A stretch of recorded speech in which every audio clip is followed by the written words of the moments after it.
Hello and welcome back to Brood War Part 4. In this episode, we will be doing the Protoss mission Legacy of the Xel'Naga on the main Protoss settlement at New Antioch Circurus. Xel'Naga. Hey, Rashagal. And I welcome you and your companions to our world. Zeratul has informed My god, this is like the first female we have encountered on this entire planet. Yes, actually. I mean, I don't think that Jesus. the Observer's AI classifies itself as female, so... It is clear that fortune has reunited When the Protoss population regenerates when the Matrix is reset, you will be permitted approximately 2,554 males and 1 female. We wish you luck in repopulating your world. The genetic diversity there is way too low. Need to be reminded that a single female can produce as many as 5,000 to 7,500 cerebrates.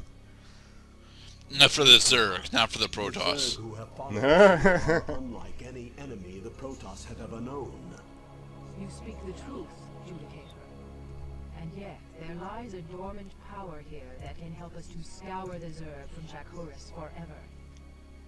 Long ago, we Dark Templar were a nomadic people. But when we found a remarkable monument, I know I am digging up the past, but for God's sake, this is who we are. Yeah. We also used to be able to go down ramps with ease. No, This they happened never to us. had that ability. Although it was significantly easier for the Dark Templar to do it because their hitboxes are significantly smaller. Those energies. Then we should strike now while the Zerg still muster their forces. Alas. Quickly, let us all assemble at the plateau of truth and failure. Of the temple. We will need the twin crystals, Urash and Palace, that legends say were separated many ages ago. Crystals. The Urash is Of based course. on pure Templar energies, while the Callus is comprised of dark Templar energy. Only by using these two crystals in unison can we hope to channel the potent energies of the temple. Then it is clear that we must retrieve these crystals, wherever they may be. Agreed. But first, we must On this deal with floor, the you will Zerg see and their 5 Cerebrants rooms. who have Each of them already taken contains the up crystal. around The crystal itself. looks like this. Dogs, my children. Scour the temple grounds of this foul infestation. Alright, Rashagal. And here, we, Cerebrants can be killed only by Dark Templar weapons and energies. My brethren will make short work of any Cerebrate. yes. But I do believe in just a moment we'll be introduced to a new unit for the Protoss. Ooh. Come on. Yep. Oh no, wait. Is this one of those you must use this unit or you will not pass? No, this is one of the... Well, actually, yes, because we have to use the Dark Templar in order to kill the Cerebrates. However, this is one of those you should use this unit in order to make it easier to pass. These are Corsairs. Corsairs are aerial support units that are also very good against air units. I will never again build these units because I dislike Corsairs. The disruption, okay. the disruption web effect is actually a really, really powerful effect. However, the problem that disruption web actually has is that it effectively only works on. It actually works on the area. It actually works on the area that you cast it in, as opposed to the units themselves. Right, but because everything in this game occupies space, then it will hit the units. Yes, but then the units can, rip you apart because, the units get to move. Well, yeah, but how is that different than attacking them anyway? Because a majority of the time you want to use disruption web on stationary buildings. That's what disruption web is actually right, good at, because it buildings will disable defensive structures as well as units. Now, but the thing is, a Walls unit... can't attack and bases can't move. Right. Now, the Corsair, honestly, is not a terrible unit, but I am terrible at using it as I don't really Well, I don't like Disruption Web. It's a good support ability. It really is. But if I'm gonna go that far into the Protoss air tree, I'm just gonna go build Arbiters, because Arbiters get the stasis spell, they get the recall spell, and they grant permanent cloak on all units within a certain radius. So they're just a better air unit in my opinion. The Corsair does have a pretty good function as an aerial scout, but the Observer is a better aerial scout. Also, the Corsair has the ability to attack, but it can only attack other airborne units, meaning that if you send 12 Corsairs at a Zerg base, you'll just have wasted 1,200 fucking minerals because they can't attack anything there. I must confess that all this discussion on Corsair just... Okay, how do you spell Corsair? Corsairs, Corsairs. Oh, okay, so... Yes, so they are pretty much named after pirates. Registered and trademarked hair care products and crimpers, especially hair dryers and combs, all brought to you by Corsair. We're gonna take 12 of them, recharge the batteries, and take over the world. Very well. So be it. Very well. My hair will look amazing. Actually, a majority of Protoss units don't have hair. I mean, the extensions that you see at the back of their head are actually, well, connections to the Kala network. Your transistors look beautiful today. I don't know. I mean, I'm kind of trying a different configuration. Instead of the spiral, I'm going for straight, but I'm not entirely convinced on it at the moment. Taro Adum be praised for such meticulous detail to one's own microscopic organization.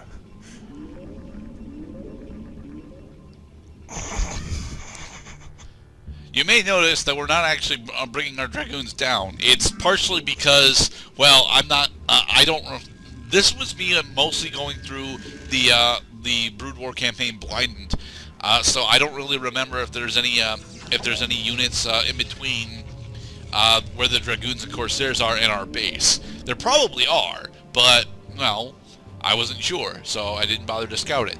They just sit up there until I can actually get at least a small scouting party over there to confirm that it's safe to traverse down. Now, is there like a chasm that's blocking us right now? Hence Corsairs are highly recommended for this mission? No. I mean, Corsairs don't actually transport units, so... Oh. Huh. Well, that's kind of odd. Usually the units that have the greatest access to the map also let you transport. I was not aware of that limitation. Well, that is factually not true in Starcraft. As a matter of fact, it's factually not true in most RTS games that I can think of. Like, the only unit that the Protoss ever get that allows them to transport is cheating transport with the Arbiter's recall ability and normal transport with the shuttles. And doing normal transport with shuttles is definitely a thing that you want to do, but it is also a thing that is somewhat expensive and risky, because they're 200 minerals apiece and 2 psi apiece. So, okay, we have successfully scouted out that we can bring our Dragoons into our base. However, we probably want to keep our Corsairs on patrol here in the event that there are any overlords. Also, now that we have secured this base, or at least partially secured this base, now we want to start trying to take it, which is a bit difficult given how we ended up laying out our buildings.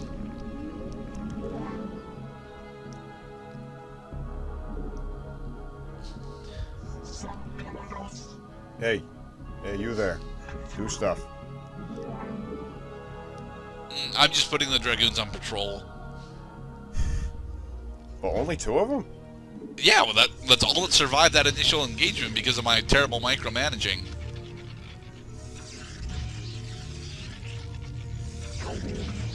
Your comrades will be avenged. Fear not, young spider walkers. Yeah. As with any RTS game, establishing second and third bases in order to accelerate resource gathering is significantly more important than pretty much anything else, including expanding military power. In the long run, I would say I would agree, except amend that with in the long run. In the short run, you can wipe out your opponent before you can make use of those resources. Unfortunately, Disruption Web also affects your own units. What? Who turned the friendly fire on all of a sudden? It's not on all of a sudden. For the record, that's actually how that's supposed to. That's actually how that's supposed to be. Pretty much any area of effect spell in the game will affect all units in it, regardless of faction. Well, that's kind of dangerous. I mean, shit. What if the enemy is right on top of you? Well, if the enemy is right on top of you, a Disruption Web is actually a really good way to screw over the enemy AI, because then what you can do is have your other units go out of the Disruption Web range while the enemies actually are stuck in it. I see, because your Corsair is a beautiful thing. Because you're precognizant of the spell that you will react faster than your opponent to casting it. Yeah.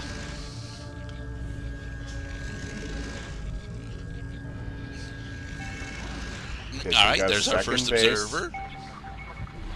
Put our observer on patrol to make sure that there are no cloaked units. Although it's Zerg, so they don't have any cloaked units.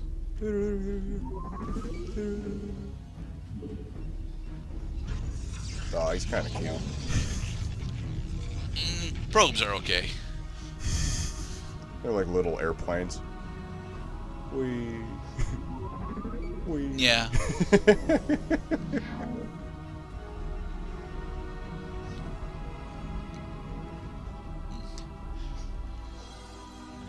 Honestly, that's how a lot of the Brute War campaign ends up going. To be perfectly honest, you just end up pumping out enough dragoons to continuously throw them at your opponents until they die, and use the unit-specific mission, a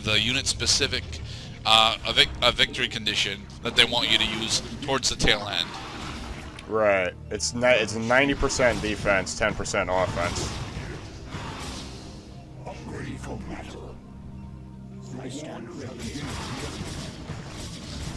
Because development is important. It takes time and concentration. One can be easily distracted by these goddamn mutalisks coming in and freaking our shit up. Now, thankfully, Corsairs actually have a decent anti-air attack, but it's not really decent enough. It hits for 5 twice, and unfortunately, Disruption Web doesn't affect airborne units. It only affects grounded units. Can I just say that I'm pretty sure I'm not sold on the whole Disruption Web thing. I think that there are much better alternatives than that.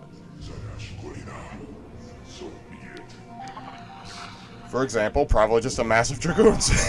Yeah. It's why we end up falling back on Dragoons so much, because, well, we need anti-air. And we need anti-air and the ability to deal with grounded units. Well, unless we actually spend a shit ton of resources getting both of those across multiple units, then we may as well just build Dragoons. Right.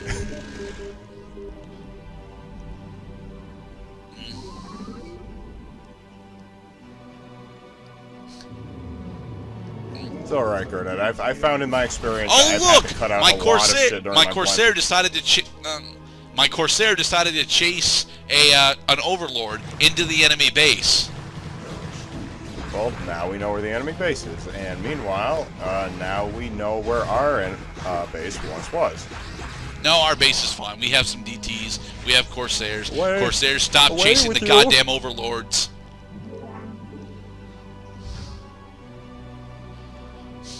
Sometimes you gotta be firm with the children, and then they'll listen to you. No, Corsairs, stop! Stop that! Stop that! Stop that! Stop that! I should actually just put them on the stop status, but you know, I want them to be able to respond to incoming threats. like Mutalisks and such. Thing is, they considered the Overlords to be incoming threats. Right, the Overlords are designed to do that. They're designed to, because they're always going back and forth on a little aerial route. They're not really doing anything except luring away, you know, 1 or 2 units at a time, because those units are at the end of their pathway. The units follow them, and then they are crushed by the defensive force that was waiting for the Overlord on the other side. Upgrade complete.